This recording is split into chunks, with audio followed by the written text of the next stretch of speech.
Oi, galerinha do canal, tudo bem com vocês? Quanto tempo, né?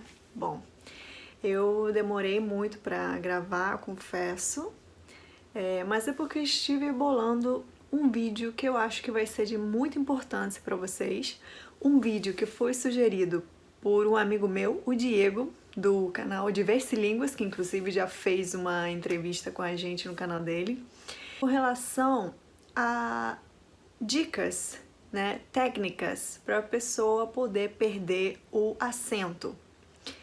E por quê, né? Eu fiquei pensando por que esse vídeo seria interessante. E eu comecei a reparar, na verdade, eu já tinha reparado que a maioria dos estrangeiros que eu conhecia, até mesmo dentro da minha própria família, tinha dificuldade, ou às vezes nem dificuldade, a gente às vezes simplesmente não faziam questão de perder o acento, né? Então, quando eles falavam, era notório que eles eram de fora. Curiosamente, comigo, né, é completamente diferente. No meu caso, né, já é o contrário. As pessoas ficam chocadas, né, surpresas quando elas descobrem, por alguma razão, que eu não sou brasileira.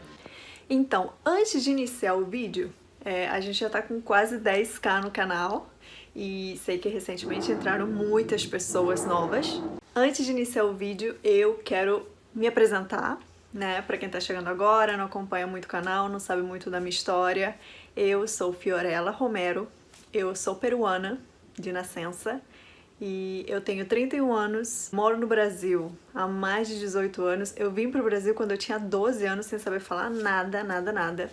E hoje, né, eu me considero fluente, né, a tal ponto que a grande parte das pessoas, a maior parte das pessoas não percebe que eu sou de fora. Então esse vídeo vai direcionado às pessoas que, assim como eu, têm a intenção de falar o português ou qualquer outro idioma, o acento, né, que as pessoas, né, não percebam que a pessoa é de fora. Então, assim, qual foi o meu objetivo, né? O que me levou a fazer isso? Como eu falei, eu cheguei no Brasil muito novinha e já fui direto para a escola para tentar aprender português e eu não falava nada, nada, nada, nada. Então eu imagino uma criança de 12 anos numa escola do interior do Rio de Janeiro que não sabia falar nada, obviamente sofreu bullying, né, gente? E assim, eu sofri muito bullying na escola, mas não é um bullying que chegou a me traumatizar. Eu ficava incomodada porque eu era muito tímida. Então as crianças, né, numa cidade do interior, me viam como um ET, eu e meu irmão ficavam apontando, ficavam olhando. Então isso me chocou muito. E o fato, toda vez que eu falava, né, e as crianças sabiam que eu era de fora, me incomodava muito. Então acho que isso de cara foi uma coisa que me chocou, não diria um trauma, mas um motivo, né, que me levou a ficar incomodada com o meu sotaque. Aí foram se passando os anos, eu fui estudando, passei da escola técnica e depois eu fui para a faculdade. Então, o meu nível de português foi se aperfeiçoando, né? Mas ainda tinham algumas palavrinhas, alguns acentos, algumas expressões que eu não conseguia falar direito. O pessoal, eu lembro muito bem que o pessoal do Cefet, que devem estar me vendo aí, né, os meus amigos, eles ficavam me testando e ficavam pedindo para eu falar "não posso cair no poço", porque para quem fala espanhol, o O aberto ou fechado são palavras difíceis de falar, né, porque não tem isso no espanhol. Então eles sempre ficavam me sacaneando, peruana, fala isso, e eu não conseguia falar. Então, isso foi, eu comecei a levar as coisas na brincadeira, né? Porém, gente, tudo mudou quando eu comecei a trabalhar. Pra quem não me conhece, né, eu moro no interior do Rio de Janeiro, numa cidade chamada Macaé, que é considerada a capital nacional do petróleo. Ou seja, grande parte da indústria que tem aqui na cidade é relacionada ao petróleo. E o petróleo é uma área industrial maioritariamente masculina. Então eu entrei na faculdade, cursei, fiz engenharia de produção, trabalhei na área técnica, né, na área de informática primeiro e depois migrei para essa área da engenharia. Hoje, inclusive, eu trabalho com planejamento, né, na parte das plataformas offshore. Então é uma área predominantemente masculina e eu, né, eu entrei nesse mercado muito nova Então, assim, pra mim, na minha cabeça, né, criou um cenário. Eu, mulher, nova, né, e o rosto também, todo mundo fala que eu não aparento ter a idade que eu tenho, que eu sempre aparentei ser muito mais nova, então quando eu já exerci um cargo dentro da empresa, as pessoas às vezes achavam até que eu era estagiária, e numa área, né, predominantemente masculina e estrangeira, né, que as pessoas sabiam que eu era estrangeira. Então, essas características, dentro do mercado de trabalho, em muitos momentos, criaram situações que me incomodaram. Por quê? Eu estava me desenvolvendo profissionalmente e eu sempre fui muito responsável com o meu trabalho, sabe? Sempre fui uma pessoa muito séria dentro do meu trabalho. Então, tinha momentos em que eu realmente precisava me impor em algumas situações, né? Pelo fato de eu trabalhar com muito pessoa que embarca, muitas pessoas muito mais velhas do que eu, então tinha situações em que eu realmente precisei me impor. E o fato do idioma me incomodou muito, sabe? Por quê? Não de repente por maldade das pessoas, mas pelo fato de muitas vezes eu falar alguma coisa muito séria e a pessoa olhou pra mim e falou assim: ai, que bonitinho o seu sotaque. E isso me incomodava porque as pessoas olhavam primeiro pro meu sotaque e depois pro que eu tinha a dizer. E nem sempre isso era uma coisa boa, sabe? Eu tinha a impressão de que às vezes as pessoas não me levavam muito a sério, mas não propositalmente, mas pelo fato do sotaque pesar muito, sabe? Eu às vezes sentia que as pessoas não me integravam 100% dentro das coisas, eu sempre era a estrangeira, a de fora, sabe? E isso me incomodou, até porque eu nunca quis ser segregada, sabe? E não tô dizendo que eu sofri algum tipo de xenofobia, mas, por exemplo, as pessoas costumam acreditar que o brasileiro ele é muito aberto com as pessoas de fora. E não que não seja, são realmente.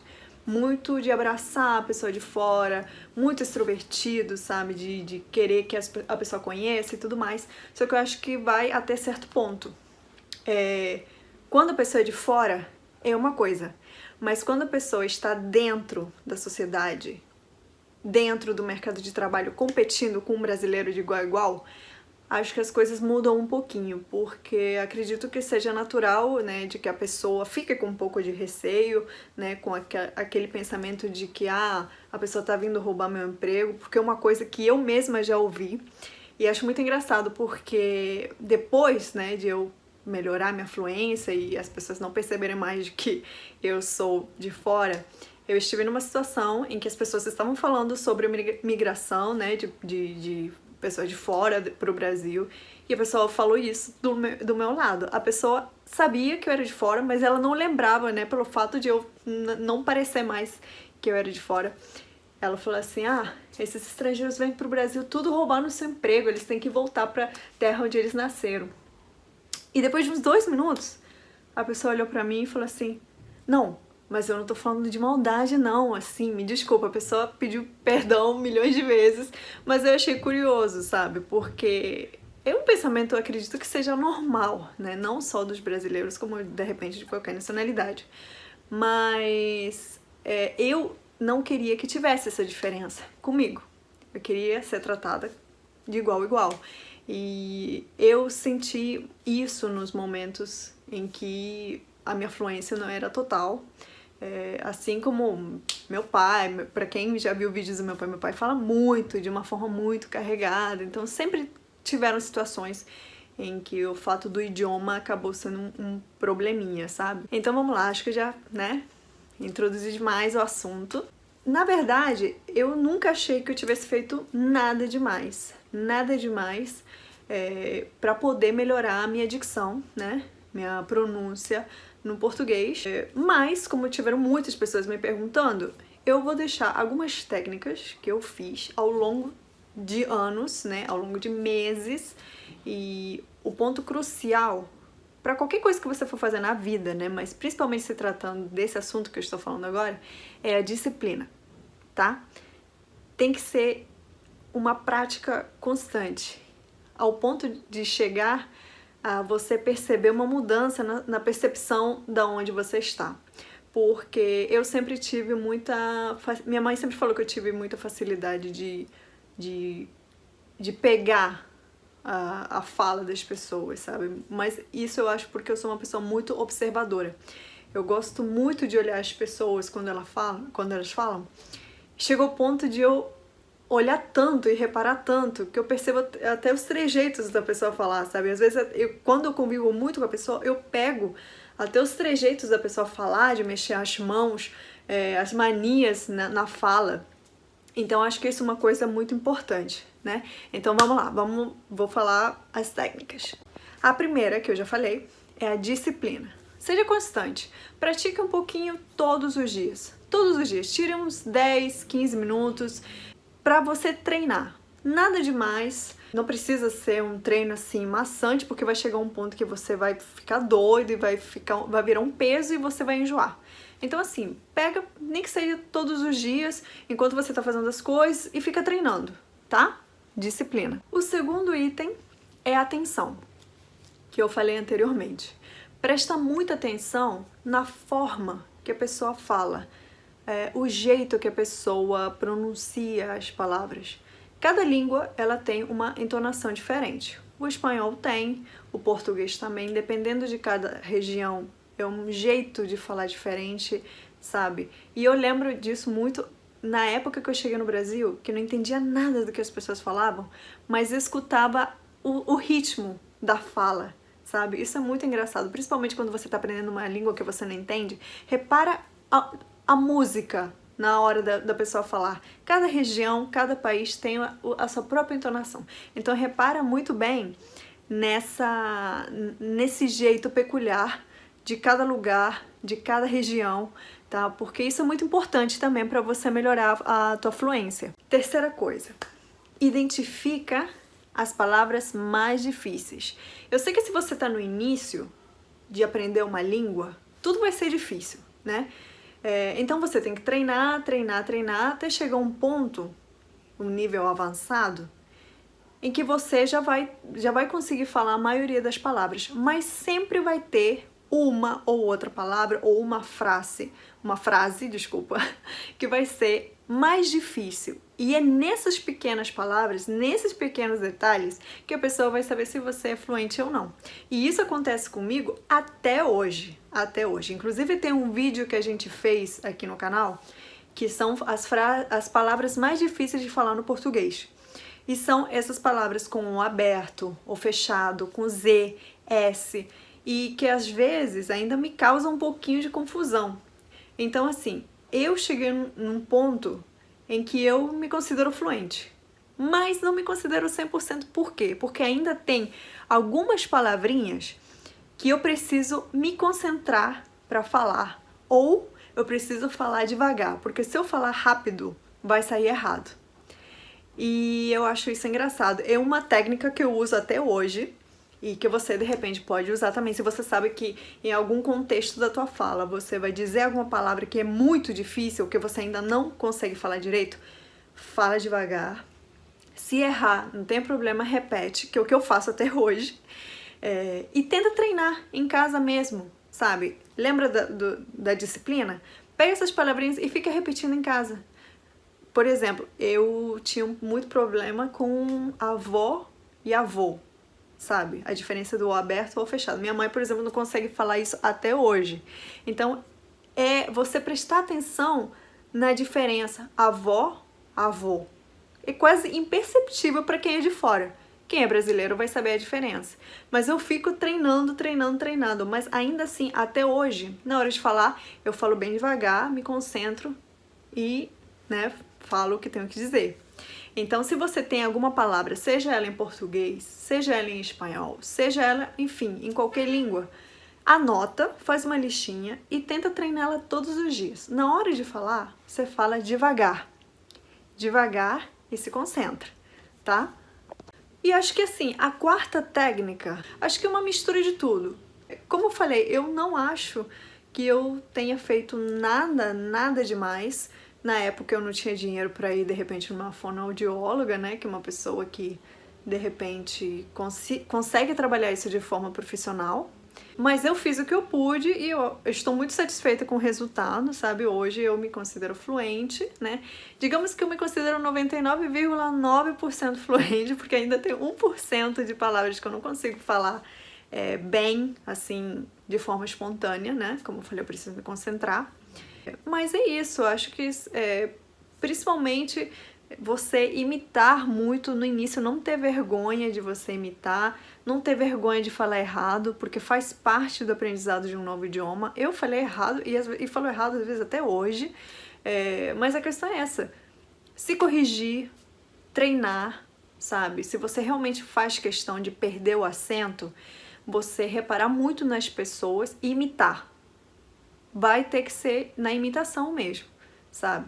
Porque chega um ponto em que você é avançado, você consegue se comunicar na língua, mas sair desse ponto para você virar fluente, quase praticamente nativo, você se comunicar ao ponto de ninguém perceber que você é de fora, vai exigir muita dedicação, tá? Porque você vai perder o teu acento normal, né? O teu sotaque, a tua forma de falar, e você vai passar a falar de uma outra forma, entendeu? Que é o que acontece comigo, né?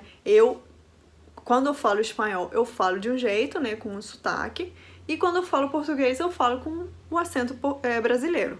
Óbvio que, por exemplo, quando eu vou pro Peru, os primeiros dias eu falo com um acento carregadíssimo, né, porque eu fico o tempo todo convivendo com a língua portuguesa, mas depois de um tempo eu acabo pegando o acento de lá e já fica mais normal.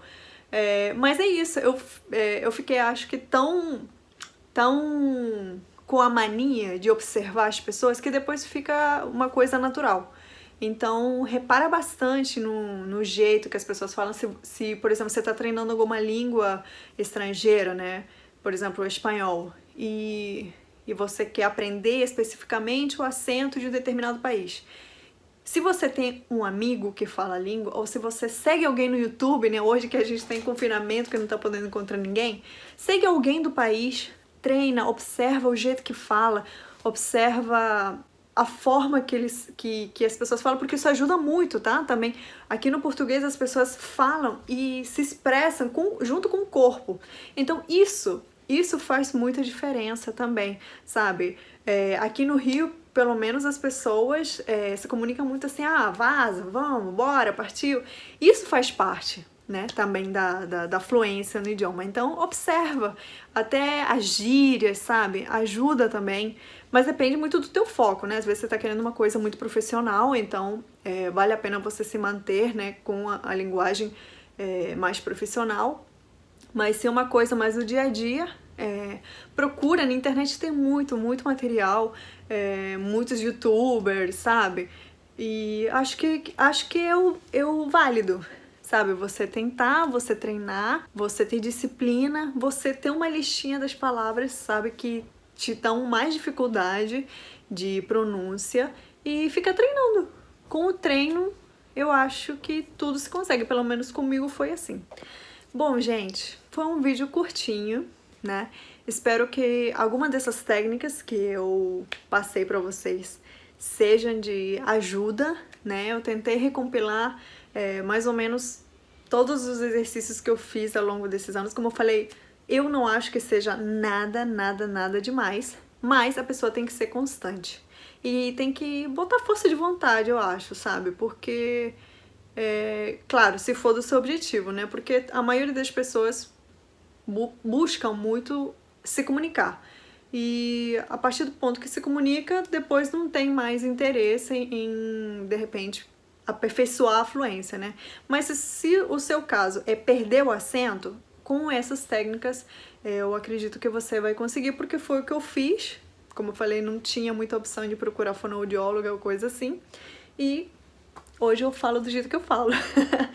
Então, se vocês acham que eu falo português de forma fluente e com um acento quase imperceptível, pratique e me diga, deixa aqui nos comentários o que vocês acharam das técnicas. Vocês têm alguma técnica que eu não mencionei aqui, que ajuda bastante? Veja seriado, escuta música, segue o pessoal do YouTube.